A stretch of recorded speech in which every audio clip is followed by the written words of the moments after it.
réalisé par l'Agence nationale de sécurité sanitaire de l'alimentation et de l'environnement et du travail, 42% des hommes se retrouvent en dessous du seuil d'activité physique préconisé. Et ça, ce sont des chiffres plutôt alarmants pour la communauté de Mohammed sallallahu alayhi wa sallam. Et ça, causé par une activité physique moins présente, mais également par un temps devant les écrans qui est beaucoup trop prononcé. Promouvoir une activité physique et sportive régulière va donc permettre de lutter contre la sédentarité, le diabète, l'obésité, l'hypertension, le stress, etc. Donc en tant que musulman, en tant que chef de famille ou futur chef de famille, est-ce que tu penses que c'est acceptable de faire partie d'une population qui se soucie peu de sa santé? Est-ce que c'est ça pour toi l'image d'un homme viril? Un homme qui passe son temps devant les écrans? Un homme qui n'a pas de projet de vie? Un homme qui fait peu d'efforts pour sa santé et également pour la santé de sa famille? L'homme est le pilier de la famille et on prend exemple sur toi. Que ce soit ta femme, tes sœurs, ton frère, ta mère, tes cousins, tes cousines, etc. Bref.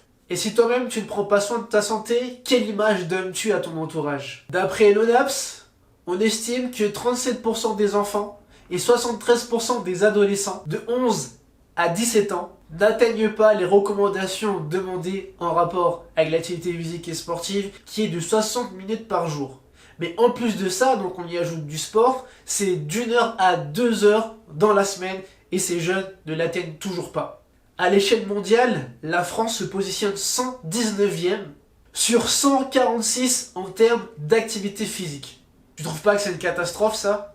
Oui, je peux comprendre que faire du sport c'est pas facile, que sans doute tu as des problèmes de santé, notamment des douleurs de dos à force de rester souvent assis. Mais on peut toujours adapter ton suivi pour que tu puisses aller mieux. Il est clairement établi qu'une activité physique et sportive régulière a un impact majeur sur la santé et permet de prévenir des douleurs, et notamment certaines maladies. Oui, ça demande également une organisation. Tu dois aller chercher tes enfants après l'école, avant l'école, tu dois déposer ta fille au poney. Bref, malgré tes impératifs, tu souhaites quand même faire du sport, tu souhaites quand même te mettre en activité. Mais tu as du mal à trouver du temps pour toi. Je comprends, mais si tu ne peux pas faire 1 heure ou 2 heures de sport dans la semaine, tu peux très bien t'en trouver 5 minutes dans la semaine. Notamment, à l'heure d'aujourd'hui, tu as un téléphone portable, on a tous un téléphone portable sur lequel on peut trouver des applications, des séances d'entraînement très facilement, un téléphone que tu mets facilement dans ta poche, donc tu peux très bien pratiquer quasiment où tu veux.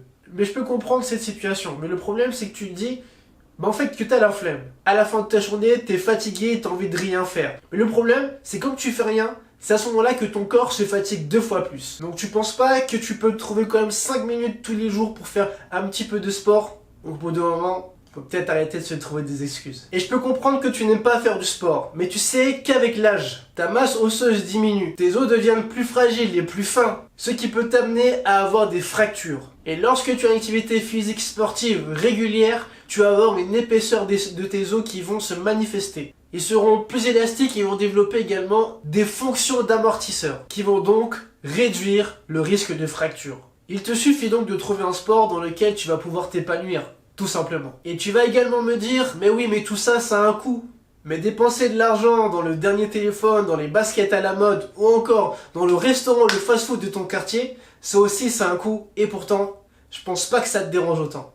Par contre, investir dans sa santé, être en meilleure forme pour impacter par la suite les gens qui sont autour de toi, voire même ta religion, ça, c'est difficile pour investir dedans, n'est-ce pas? Tu penses pas que si tu devais investir dans quelque chose, le plus important, ça serait d'investir en toi? Je vais peut-être te dire des choses que tu sais déjà, mais comme on dit, le rappel profite aux croyants. C'est pas le bling bling qui est autour de toi qui te rendra heureux. Ça, c'est la société de consommation qui t'amène à croire que tu as besoin de combler ton bien-être par le matériel. Alors qu'on sait très bien que c'est Allah subhanahu wa ta'ala qui viendra combler ce qu'il y a dans notre cœur. Bref, sois viril et mets les priorités devant tes yeux. Tu es le modèle de ton foyer. Et voir tes enfants, ta femme, tes cousins, tes petits cousins, tes cousines adopter le comportement d'un légume devant les écrans et être moins actif qu'une personne de 70 ans avec tout le respect que j'ai pour eux, ça devrait te réveiller, tu penses pas? Je te dis pas non plus de faire ta famille les prochains champions des Jeux Olympiques. Mais réellement et sérieusement, repense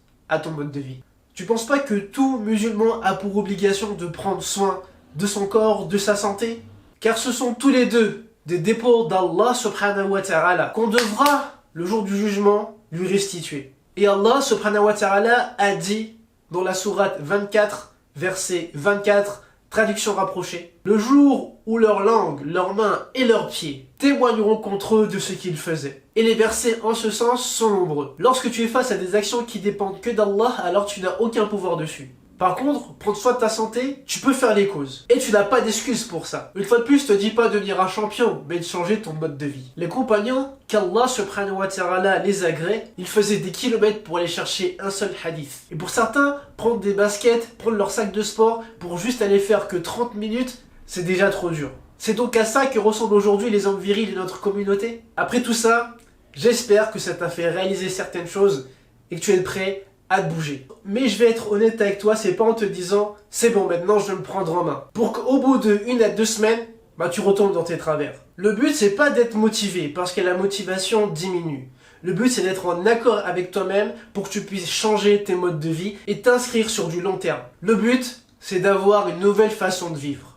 L'intention que tu dois avoir c'est d'avoir un mode de vie qui te permet de bien vieillir. Car comme tu l'as compris, une activité physique et sportive te permet d'augmenter ton espérance de vie. Tu ne souhaiterais pas avoir 2 à 5 ans d'espérance de vie en plus pour pouvoir voir grandir tes enfants, ou encore pouvoir vivre 2 à 5 ans en plus pour pouvoir réaliser d'autres ramadans, faire des prières de nuit, te repentir, faire des aumônes, aller au pèlerinage, etc. Donc arrête de faire de faible, fais de ton corps un empire et sois un musulman en forme.